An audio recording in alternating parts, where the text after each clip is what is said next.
За сайн байцгаана уу та бүхэнд энэ өдрийн мэндийг хүргэе. За Бадарчин голоогийн маань 3 дугаар дугаар эхлэж байна. Энэ удаагийн маань зочноор Япон улсад тээврийн компанид том оврын автомашин барьдаг нэгэн бүсгүйг танилцуулж байна. За сайн байна уу? Сайн байна уу? Энэ өдрийн мэндийг хүргэе. Баярлалаа. За та өөрийгөө танилцуулахгүй юу? За сайн байцгаана уу? Сайн байна уу? Сайн байна. Намайг Оцронгийн Батцэг гэдэг. Тэгээ би одоо Япон улсад ирээд 6 дахь жил рүүгээ орж байна. 6 дахь жил рүүгээ гэдэг чинь 2019 онд тий? Тийм би. Тийм. Тэгээд би одоо 2 охинтойгоо Япон улсад гуруулаа ингээд амьдардаг. Ганц би ээжүүдийн нэг байна. 2 охинтойгоо гуруулахнаа амьдардаг. Тийм, гуруулаа амьдардаг. Тэгэхээр чи юу гэсэн үг 2 охин чинь одоо сургуульд сурдаг гэсэн үг тий? Тий, одоо энэ Японы 10 жилд сурж байгаа. Том охин маань ахлах сургуулийн 1-р анги. Ахлах сургуулийн 1-р анги гэдэг нь монголоор одоо монголоор болохоор 9-р анги. Бага охин маань одоо 5-р анги. Бага ангийн 5-р анги. Бага ангийн 5-р анги. Тэгээд 6 жилийн өмнө ирсэн хэрэг чи ерөнхийдөө жоохон байхад нь л ирсэн юм байна шүү дээ тий? Тий, манай том ч 3-р ангидаа ирсэн. Бага болохоор 4 настайдаа цэцэрлэгт хүмүүжээд тэндээсээ шууд сургуультай орсон байгаа. За. Багчин тэгвэл барыг л Япон хөгжиг хүмүүжлэр өсөж байгаа гэсэн үг байна шүү дээ тий? Тий, одоо ерөнхийдөө бол 2 охин маань тэгжил өсөж байна да. Яг Япон болцоод байж байна. Тийм бах тий. За тэгэхээр чин одоо гол яриандаа бас орё тий. Таны өөрийн чинь бас ажил яг юу хийдэг хүн бэ? Тэр талаараа ярихгүй юу? За. Би болохоор Японы тээврийн компанид том оврын тэрэг барьдаг. Одоо манай компани нэр нь болохоор Сагава Кьюб гэдэг. Японд ер нь бол нэг дээгүүр загсдаг компани. Тийм шүү дээ. Тэр нь хаашаал харсан Сагава гэдэг тийм нэртэй машинууд явж идэг шүү дээ тий. За тэр машинуудын аль нэг нь л жолоодод явж байгаа л гэсэн үг юм байна шүү дээ тийм ээ. Тийм. Тэгэхээр чин тээврийн компани гэхэр чин одоо бүхий л төрлийн ачаа тээврийг одоо зөөдөг гэсэн үг үү тий? Тий. Одоо манайх чинь шуудан одоо үргэлтэл гэсэн үг байхгүй тий. Тэгээд одоо хүмүүс одоо би жишээлбэл нэг интернетээр нэг бараа захиаллаа гэх юм. Тэгэхээр тэр маань манай компани дээр ирээд тэгээд гэрийн аягаар гэрт хүрээд ирчихдэг байхгүй. Манай компани ч өөр аягүй эртний аягүй хуучнаас дээр үеэсээ эхэлтэй компани байлаа шүү дээ. 1965 онд байгуулагдаад 65 онд. Одоо тэгээд 25,000 машинтай, автомашинтай. Тэгээд 52,000 ажилтнтай. Тийм. Одоо бараг 52,000 гэдэг чи юу вэ? Тэрнээсээ ихссэн бах уу? Тийм бах тий. Тэгэхээр ч нугасаа Японд дээгүүрд орохоосоор аргагүй юм байна л та. Монголд жолооны үнэлгээтэй байжгаад тэгэнгүүтээ Японд ирээд солиулсан уу? Тий. Тэг би чинь Монголд жолооны үнэлгээ юу ятсан л та. Жижиг тэрэг. Тэгээд нөгөө автобус. Тэгээд ди англил гэдэг нөгөө том оврын тэрэгний англиудыг би өөрөө Монголд авсан байсан байхгүй юу? Зөв. Тэгээд тэрүүнийхээ юугаар Японд ирээд тэр үнэмлэхнийхээ буйнаар тийм байна тий. Тэр үнэмлэхнийхээ буйнаар л ингээд Япон оронд би ямар ажил хийвэл гайгүй цалинтай ажиллаад амьдрах боломжтой юм болоо гэд би ч одоо 2 хүүхэдтэй хүн ч одоо гайгүй цалинтай ажил хийхгүй л бол одоо энэ өндөртэй оронд чинь бас чанга штэ тийм. Тэгээ тийм болохоор би ял болох өндөр цалинтай ажлыг сонгох гэж хичээсэн. Тэгээд одоо ардаа ингээ буудгалцсан 2 охинтой ингээд буудгалгуулцсан амьдарч байгаа штэ. Одоо ямар ч ардаа мадаг гарах ирэх байхгүй. Тийм болохоор өөрийгөө маш дайчилсан. Тэгээд маш их уйлсан. Маш их дайчилсан. маш их ингэж өдөө дээрээ сөхөрсөн мөлхсөн он жилүүдийг би амар туулсан байна. Тийм шүү дээ. Одоо 5 жил 6 жил гэдэг чинь бас яг ингээд хэлэхэд тийм богино хугацаа юм шиг мөртлөө бас туулаад явхад тийм нэлээд урт шүү дээ. Надаа ялангуяа нөгөө нэг анх одоо ингээд өөр хүний газар очиод амьдарч байгаа хүмүүст бол эхний жилүүд бол айгүй хэцүү байдаг шүү дээ. Тийм.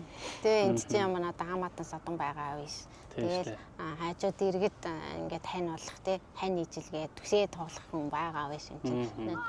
Ингээл эргээл харахад хоёр нийлэх юм байгаа болохоор ч ингээл хийчнээ үйлжсэн ч гэсэн сэтгэлээ барайл цангалал ингээл гүрийхээ зүгээр байхгүй. Үйлдэл ажилдаа явахаас өөр аргагүй байна. Үйлдэл ажилдаа явдаг байлаа шүү дээ.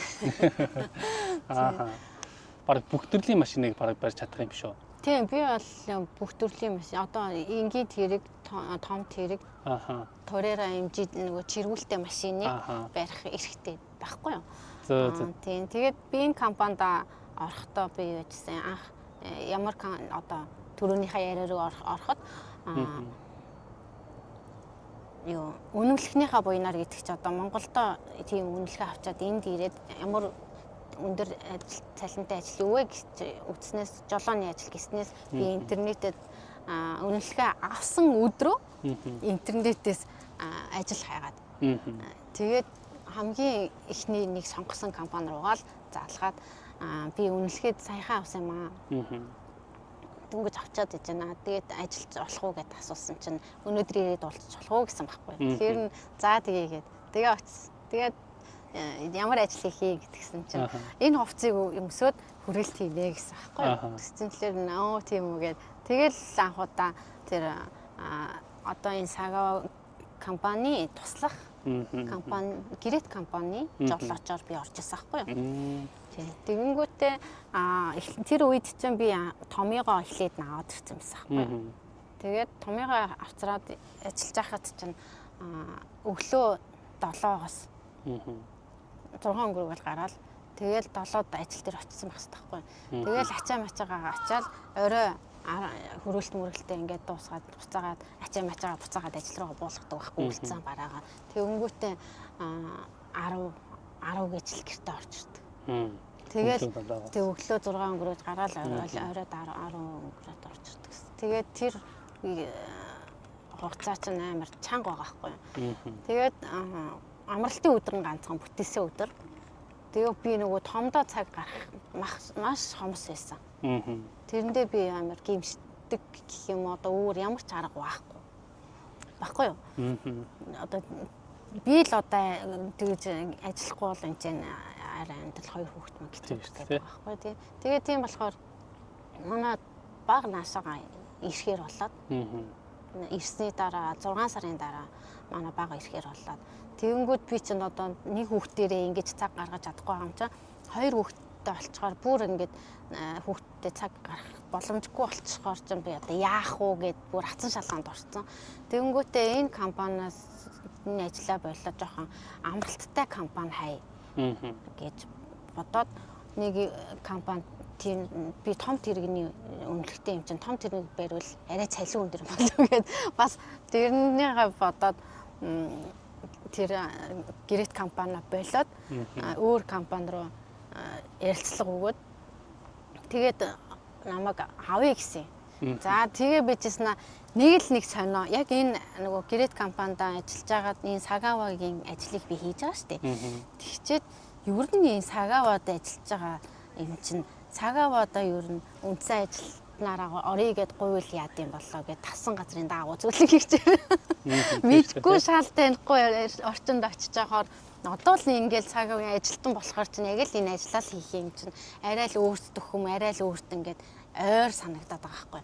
Тэгээд би Сагавад үндсэн ажилтнаар орж болох уу гэд асуугаад тэгээд үндсэн ажилтнаар орсон юм. Тэгсэн чинь 7 хоногийн дараа надад зөвшөөрсөн хариу өгөө. Тэгэл би үндсэн ажилтнаараа орохдоо би жижиг тэрэгнээс эхэлсэн байхгүй юу? Жижигхэн манайхаар микро шиг жижиг тэргээр эхлээд тэгээд тэрэндээ би бас нэг юм хөргөгчний бүтээгдэхүүн хөлдөө. Хөргөгчний бүтээгдэхүүн нэг хүрэлтээр ингэж явдаг гэсэн түгэлтээр явдаг гэсэн байхгүй юу? Тэгээд дээшээгээ би одоо жоохон юу яа турак барьмаар байна. Тэгээд 2 тонн руу оруулаад. Тэгээ 2 тонноо барьж агаад дахиад 3 тонныг барьдаг болоод. Тэгээд тэрүүгээр явж агаад би дахиад том тэрэг барьмаар байна гэд ажил дээр санал тавьсан байхгүй юу. Тэгээд манай менежерд ярьж агаад за тэгээд намайг том тэрэг рүү оруулсан. Тэр чинь одоо тэгэхээр чинь хамгийн багасаа ингээд мэдээж машинууд чинь нэг даацсан ингээд ихсэд явах тусам цалин давхар өсөд явна гэсэн үг. Яг нэг тодорхой хэмжээнд бүр амар их бол биш л дээ. Гэхдээ тодорхой хэмжээний жоохон бол нэмэгдэл байд юм байлээ. Тийм. Гэхдээ ерөнхийдөө бол цалингийн хэмжээ бол нэгэн жийт юм билээ шүү дээ сагаа байх чинь. Одоо том тэрэг байхаараа бүр ингэ тэнгэр тулсан хэмжээнд авдаг имижээр би анх бодчихсан байхгүй. Харин тийм шүү дээ. Би бас яг тийм бодчихлаа. Тэгж бодсон. Тэгсэн чинь үгүй юм байлаа. Яг л нэг л хэмжээнд стандарт нь цалин өөрөө ингэ тогтмол байд юм бэл. Нөгөө яг ингэ түгэлт хийгээд явж байхад байна шүү дээ. Одоо нөгөө хаяг олохгүй ч гэдэг юм уу? Төөрөх тийм асуудал байдгүй. Эсвэл яг нэг одоо ингээ том тэрэгтэй явж байгаад айгүй тийм нарийнхан зам руу ороод те гацчих ч юм уу те. Тиймэрхүү юм ер нь байдаг. Том тэрэгтэй үед бол ийм айлуудын хүргэлтийг бол хийхгүй ч та. Том тэрэгтэй болохоор яг ийм том тэрэг орох хэмжээтэй том тэрэг явах зөвшөөрлөлтөй замаар явж хийдэг болохоор тийм жижиг нарийнхан замаар бол явахгүй. Жижиг тэргээр би хүргэлт хийдэг багтаа бол утсан дээр хаягаа хийгээд тэгээд утсаараа ингээд явцдаг гэсэн. Угаасаа Японд нэг авааштай гоё юм нь болохоор нэг хаягжилт айгуу сайн тий. Хаягжилт маш сайн байна л да. Манай Монгол одоо яг яаж байгааг би сайн мэдэхгүй л байна л да. Тийм. Гэхдээ намайг байхын үед бол манай гэрт бараа ирж исэн удаа байхгүй шүү дээ. Тийм. Шуудан, төв шуудан. Төв шуудан дээр авдаг шүү дээ. Тэрнээс гэрт хүргэлт хов хүмүүс ч бас Монголд айгуу тийм хүргэлт хийдэг болцсон юм шиг байлаа шүү дээ. Одоо ер нь амралтын өдрөөр яг юу хийж чинь гэр бүлтэй яг цаг цав зарцуулж чадж гин үү? Өөрийн чинь хобби ч гэдэг юм уу тийм зүйл байдаг уу? Миний хобби бол одоо ерөнхийдөө ном унших амар дуртай. Тэгээд болж үгэл ном уншихыг хичээдэг. Тэгээд подкаст би машина барьж байхдаа шилдэг ном болон тэгээд бусад өөр мундаг Монгол залуучуудынхаа подкастуудыг сонсдог. Одоо тэр нөгөө нэг машиндаа ачиж байгаа бүх ачаа тээвэр бүгднийг нь одоо өөрөө гараараа бүгднийг нь ачдаг гэсэн үг. Тийм. Өөрөө ачаад өөрөө буулгадаг байхгүй юу? Тэнд чинь тэгээд хөнгөн чачаа байна, хүндэж чачаа байна, том чачаа байна, жижиг чачаа байна. Ер нь бол эрэгтэй хүний ажил ахгүй юу юм чинь. Тийм. Тэгээд би бодох нь энэ юу н эрэгтэй хүний ажилтай нэр би өөртөө айгүй хагцсан ажил хийж байгаа гэдгээ би бол өөрөө мэдээд байгаа мөртлөөсөө одоо 2 охиноо ингээд харахаар тэгээд ажиллаад гүрийнхээс өөр арга байхгүй. Тэгээд би чинь нөгөө энэ яванда нөгөө ийм нурууны өвчтөй болчих магадгүй санагдаад байгаа. Хүнд юм өргөө тавиад. Тэгээд энэ манай компанид болохоор юу вэ? Одоо нөгөө нэг хааж ажилчин дутаад байгаа шүү дээ. Тэгээ ялангуяа одоо энэ тээврийн компанид бол жолооч маш хүмүүс олцоод байгаа шүү дээ. Тэгээд манай Монгол би ингээ харсан Монгол залуучуудаас гайгүй хилтэй. Тэгээд яг болж өгвөл том тэрэг мэрэг барьдаг. Өмнөлөхтэй. Залуу байвал дээрэс нь ажлын ачаал даах чадамжтай. Тэгээд ийм машин барих сонирхолтой. Тийм залуус байвал яг 3-5 хүн нэг би яг жуулчлаад оруулж болох юм аа гэж бодоод байгаа байхгүй юу. Тэгээд орчих юм бол хилэндээ сайн байх юм бол одоо тэр нөгөө шалгалт зүйлийг одоо авах хэрэгтэй тийм юмнуудын өгөөд албан тушаал ахих магадлал өндөр байгаа юм байна гэж харсан. Тэгээд би Монгол залууга бас ийм мундаг том компани тийм менежер, ахлах менежер салбарын захирал болоод явахыг үүсэхгүй. Тийм манай Монгол залуучууд ч хаач утсан алдаг өстэй. Тийм шүү. Гол нь хариуцлагатай тийм. Гол нь хариуцлагатай тууштай байх хэрэгтэй тийм. Тэгээд их бол бас хүний бас нэг хүн ингээд ингээд сэтгэлээ гаргаад ингээд жуулчлаад өгж явах чинь ажилдаа ирэхгүй ч гэдэг юм уу те бас нэг тийм асуудлууд бас биш үү те. Тэгэхээр бас хүний итгэлийг алдахгүй тийм Монгол өнөмлөгтэй том машины өнөмлөгтэй тийм залуучууд байвал бас манай бат цэцэгтэй холбогдоорой гэж хэлмээр байна. Би бас ингээд бичлэгийнхаа доор бат цэцгийнхаа Facebook хаягийг тавьчих. Тэгээд холбогдоорой гэж хэлмээр байна. Нууц биш бол энэ цалингийн бас хүмүүст чухал штэ тий. Тий. Цалингийн талаар. Цалин бол яг вэ юу одоо саяны хэлдгээр одоо жолоочийн цалин бас тусдаа. Ахлах менежер гэдэг ингээд явах тусмаа цалин өндөрсдөг байхгүй. Тэгээ тийм болохоор яг жолоочийн ажил бол сардаа бол нэг 350 хавцаа байдаг байхгүй. Тэгээд яг нөгөө тэрнээсээ шимтгэл тооцоол аваад нэг гар дээрээ яг нэг 250 мянга бол авчтыг. Ер нь компани дээр 5 жил бараг ажилласан гэсэн үг шүү дээ тий. Тэгэхээр чинь одоо үүнээс хойш ер нь яг яа гэж бодож байна. Яг тийм нэг зориг гэж байна уу? Мэдээж байгаа л та ямар зоригтой байгаа вэ ч гэдэг юм уу тий. Одоо визний хувьд яамаар байна ч гэдэг юм уу тий. Миний хувьд одоо жишээ нь одоо би бас визээ оршин суух одоо нэг визгүй оршин суух тийм юутай болгомоор байна ч гэдэг юм уу тий. Тийм байдаг хгүй. Өөрийн хувьд болохоор яг ямар тийм зориг. Тийм. Миний хувьд бол бас яг тийм л юм л да. Одоо энд нөгөө байнгын оршин суух эрхээ авах гэдэг байхгүй юу? Одоо ингээд хүчээр одоо өгчсөн одоо хүлээж байгаа. Тэгээд хүлээлгэнд байж байгаа. Тэгээд тэр маань гарчих юм бол бас надад амар тус тэмтэл байна л да. Хаана ямар яваад байна? Харин тийм. Бидний ярианы ард гоё ая дэвсэж өгч штэ. Одоо тэгээд ажиллаад хийгээ явж байхад яг одоо шантрах үе гэж бас байна те. Бас Монгол руугаа буцъя ч гэсэн ч юм уу тиймэрхүү бодол ер нь төрж исэн үү? Яг нөгөө шантрах үе байсан. Нөгөө ажлын ачаал ихтэй нөгөө ийм биений хүчний ажил хийж байгаагүй хүн чинь гинт ирээл шууд ингээл лүүа гэдэг эрэгтэй хүн ажил руу шууд умбод орчих чинь бүр яа гэм бэлээ. Бүр нэг хэсэг бүр цөхөрж унтлаа сэтгэлээр унаал тэгээд энэ чинь хүнийг чинь хажуунаас ингээ босгох дэмжих хүн байхгүй бах шиг аюултай юм байдгүй юм бэлээ. Тэгээд тэрнийгээ би яаж даван дийлээд ингээд өөрийгөө яаж өөртөө татгуу яах уу их үү гэд ингээд тэгэл өөртөө цэгийг чи өөрийгөө өстэй цултгоо босоороо гэж өөртөө ярьдаг гэсэн шүү дээ. Тэгэл чи өөрийгөө өстэй цултгоо босхгүй бол болохгүй штэ. 2 хүүхэд маань байна штэ гэд ингээ өөртөө ингэж ярьдаг гэсэн. Тэгээд тэрнийг яаханд бол би ингээд өөрөө юм өөрийгөө ингээд гоё хувцалтан дээр анхаарад. Тэгээд би чинь өөрөө Монголд юу хийсэн штэ. Торгай гэнтлэгийн загвар өсгчээр явдаг гэсэн штэ. Зөө.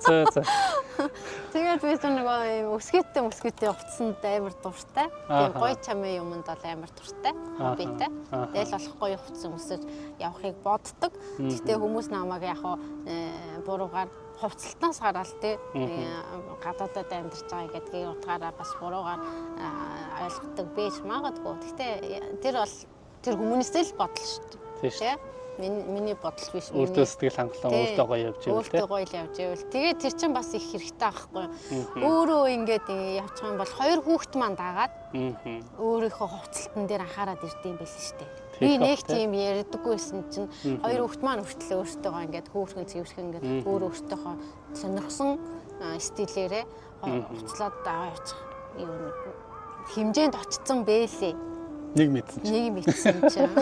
Ажилгээ явчихсан нэг мэдсэн чинь. Тэгэл ингээд өөрөө ингээд ном уншаад одоо Японд байгаа болохоор нэг Монголд байгаа юм шиг чөлөөтэй номынсаа ороод ном аваад уншия гэсэн байхгүй шүү дээ.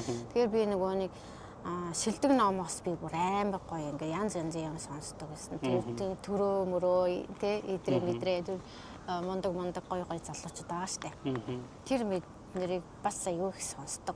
Одоо тэгэхээр чинь ер нь Японд дээр 6 жил болчлоо гэж байгаа шүү дээ тий. Энээс цаашаа ер нь дахиад Японд хэр удаан байхаар байна уу? Ер нь Монгол буцах бодол ер нь байна уу?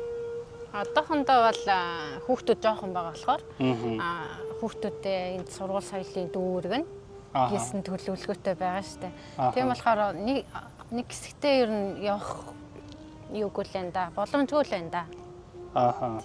Ер нь бол энэ хүүхдүүдээ нэг бас гарын ганцхан төлийн дөрөнд хүрэх бодолтой. Тэгж л бодоод байна шүү дээ. Дараа гэсэн үг шүү дээ тий. Ааха. Японд ер нь одоо ирснээс хойш нэг тийм болж исэн тийм хөвгтэй ч гэдэг юм уу, тиймэрхүү хөгжилтэй ч гэдэг юм уу, тиймэрхүү явдал янз бүр юм байна уу? Хөгжилтэй юу? Хөгжилтэй хөгжилсэн. Надад нэг амар дурсамж үйдэл шүү дээ. Аа. Хөгжилтэй гэхээсээ илүү жоохон. Тэгтээ амар сонирхолтой. Би ингэдэг байсан. Энэ амьдарч байгаа гэрээ жоохон өөрчлөөд ингээл хөшгөө ингээл дэлгүүнгүүт нар ингээл цэлмээл орж ирдэг гэртэй болохоосаа гэж би боддог байсан байхгүй юу. Тэгсэн чинь тэгээ бодоод яваад идэг гэсэн. Тэгээд нэг өөр гоё хөөрхөн байранд орохоосаа гээ бодоод яваад идэг бэйси. Тэгсэн чинь тэгж бодож байгаа тэр бодлоо марчихгүй. Тэгээ нэг өдөр зуны амралтаар 2 охиноо дагуулад Монгол руу буцдаг байхгүй юу? Нэг 10 онсон баг. Тэгээд буцаад ирэхгүй бол нэг сургууль нь эхэлж штэ. Тэгээд сургууль нь эхэлж юм чи ингээд нэг 7-10 хоног Монголдоо байж байгаад ирээгээд 2 охинтойгоо Монголоос буцаад Нарита дээр буудаг байхгүй юу? Буугаад наашаа давх гэжсэн. Тэгээд за өстөнөр очоод усандаа орё би тийм гоё шампунь биений сав аваад тавьчихсан. Тэр бүхэн нүдэнд харагдаад ингээл гэрлүүгээ ингээл явдаг байхгүй юу. Тэгжсэн чинь хөдөө сангаас утас ирээл цэги чи хаана вэ гэдгсэн чинь би Монголоос дөнгөж буугаад Нарита дээр одоо харж штэ гэсэн аахгүй юу. Яасан гэдгсэн чинь гэр чи шатчихин гэдэг. Гэр шатчихна. Юу гэд гэр шатчих байгаа аахгүй бүр. Тэр нь гайгаад юу яриад байгаа юм гэдгсэн чинь хурдан үрээд тэр гээд. Тэгээд тэр нь яаж байгаа юм? Танаа өөрсдөө чинь буруугаас болсон гэсэн үг үү? Үгүй юм бэлээ. Манай доотлолт юм юу байхгүй юу? Хийм цэвэрлэгээ байдаг гэсэн аахгүй юу? Нэг давхурт нь. Тэгээд 2 давхурт нь манайх байдаг гэсэн аахгүй юу? Маш тийм жижигхэн байсан байхгүй юу? Тэгээд доор нь нэг хийм цэвэрлэгээ, хажуу талд нь нэг юм ах эгч хоёр юм жижигхэн уусын газар ажилладаг байсан. Хоол мал гаргадаг. Тэгээд дээдлэлт нь бас нэг ганц бие ихч нэг хүүтэйгээ амьдэрдэг гэсэн аахгүй юу? Тэгээд бид хэдэл амьдэрдэг гэсэн 2 давхурт нь. Тэгсэн чинь тэр хийм цэвэрлэгээний тогны утас нь массан уу яасан мэдэхгүй. Тэр доороос л гал авуулзаад тэгээд шууд дээшээ ингээ манай гэр тэр чинь нөгөө хуучны байсан болохоор юу? Тэр чигтээ нэмхэн модл байсан юм шиг байна. Тэгээд ямар азар гэртээ байж байгаа юм бэ? Байгаагүй. Дээрээс нь ямар азар нөгөө хүүхдүүдээ үлдээгээд би өөрөө ажилдаа явчаагүй байсан юм бурхан маань. Тэгээд бүр амар азтай юм шиг ад. Гэтэ би азтай тооцсон шүү дээ. Тий. 2 хүүхэд маань тэгээд надтай хамт ингээд бээд үлдсэн. Тэгэхээр чи нөгөө Японч нөгөө байрны даатгал гэж байдаг шүү дээ. Тэгэхээр чи одоо тэр анх орохдоо даатгал матгал төлжсэн хэрэг чи гарахтаа тэгээд ингээд байр марч шатчихаар чи нэлээд их мөнгө авдаг гэсэн үг. Үгүй юм бэл. Тэр чи одоо шатсан хэрэглэсийнхаа үнийг бичээд өгд юм бэлээ. Тэгэхээр чи бид чи юу авах вэ тэр чинь 90 жил гарan болж байгаа 3 амьтанд чинь өндийч амжаагүй ингээд нэг амьсгаа авах төдийг юм шиг ингээд бэжсэн чинь дахиад ингээд байхгүй болгоочж байгаа байхгүй тий. Тэгээд юм дээр чинь ингээд хувцас одоо хэрэгжилжсэн тогшлол тэдэн дүүрэг гээд тэгэл тэднэрийг л авд юм бэл шүү. Тэгээд дүүргээс нэг ичимаа өгсөн. Өө чааваас. Тэр анх тэгээд ингээд одоо манай гэрт ийм байсан гэж бичээд өгж байгаа шүү дээ. Тэрэн дээрээ одоо би одоо ингээд гэртээ мөнгө хадгалдаг байсан гэд тэдэн 100 сая төгрөг байсан гэж бичиж болоогүй юм уу? Болохгүйсэн юм уу? Гэхдээ тэгэж болох л байсан. Болох л байсан л байна. Бүр шоконд орчтой юм байлээ шүү дээ. Шоконд ороод би гал компанид тэхэн хүн нь утасныхаа дугаарыг өгдөө гэсэн чинь миний утасны дугаар толгойд орж ирэхгүй. Тэр хөдөө сан руугаа заалгаснаа. Миний утасны дугаарыг хэлээд өгөөч гээд. Тэгээд сандраад байсан болохоор бас тэр толгойд ч орж ирээгүй болох. Нэг хэсэгтээ бүр амар шоконд орсон. Өстой эвгүй мэдрэмж юм байл. Тэгээд тэрний дараа тэгээд яг нөгөө нэг хүссэн байрлал гоо гэж болж чадсан. Тэгээ амар инээдтэй. Тэрний дараа нь ингээд яаралтай нэг газар орсон байхгүй юу? Тэгсэн чинь ийм Икеа яасан 2 давхар. Тэгээ дээр нь нэг залуу ганцаараа амьдэрдэг. Доор нь бид 3 орчиж байгаа байхгүй юу? Тэгээ хажуу талд нь дээр түрээслэгч гэдэг хөгшөө ирэм иртэй имээ гэсэн. Тэгээд тэр залуу болохоор миний 2 охиныг юу яадаг? Юм яриа чанга манга инээж минь ихээр дээрээс дүс гэж дэвсэлдэг. Чимээгүй гээд. Тэгэл 2 охин жоох юм чинь хөөрхөн хоорондоо ярьж мэрээд инээж минь штэ. Тэнгүүд ингээл амар дэвслээд ингээд идэгсэн. Тэгээ би уурлаад хөдөө самгонд хэлэхэд юусоо хөдөлж өгөхгүй. Айгу амар. Тэгээд хөдөлж өгөхгүйсэн болохоор би заахаа гэд манай 2 охин сүүл рүүгээ амар ингэж гитэж явдаг болоод дууд муун ингээд дуудаас ингээд зөөлөн мөөлөн болоод ирсэн. Тэгэхээр тэрнийг хараа миний бүр сэтгэл санаа гутарчиж байгаа юм чинь. Тийм шүү дээ. Йоо би 2 хүүхдээ ингэж амьдруулах юм уу та гэд.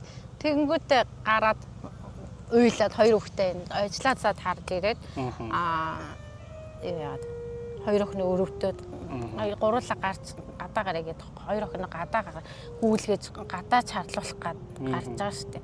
Тэгэл 2 охиноо хөтлөөл уйлаал гудамжаар чинь шөнийн 10 цагт гудамжаар хаач мэдгүй ингээл 2 хүүхдэд ингээл хөтлөөл ингээ яваад байгаа ш. Миний таалагдсан тэр орсон ч л ингээл гэрэл цэцрал цэцралсан нэг гой бэрсэн байсан аахгүй юу. Олон байр шүүцээ. Гэтэ яг тэрэнд яг надад таалагдаад тэгсэн чинь миний өгч хүртэл ингээл охинтойгоо явжсэн чинь манай баг би амарч байгаа юм чинь багаагаа цэцэрлэгт өгөөд явах уу гэд томьёогоо сургуульд нь өгчөө тэгээд жижигтэйгээ байраас тэгсэн чинь жижиг маань ингээд орсон чинь л янзшгүй ингээл шал малан дээр хөрөөгөл инээ цайнаагаад өсөр тогцоол тэгээд тэгсэн чи ээж ах энэ ямар байна гэдгсэн чинь гоё байна гэд тэгээд ийшээ орчихгүй гэсэн чинь тгий гээ за тгий гээ тэгээд за 14 хоног бичиг баримтыг яагаад 14 хоногийн дараа хөтөлбөрөө авна гэдэг. Үгүй би 14 хоногийн дараа хөтөлбөрөө авахгүй.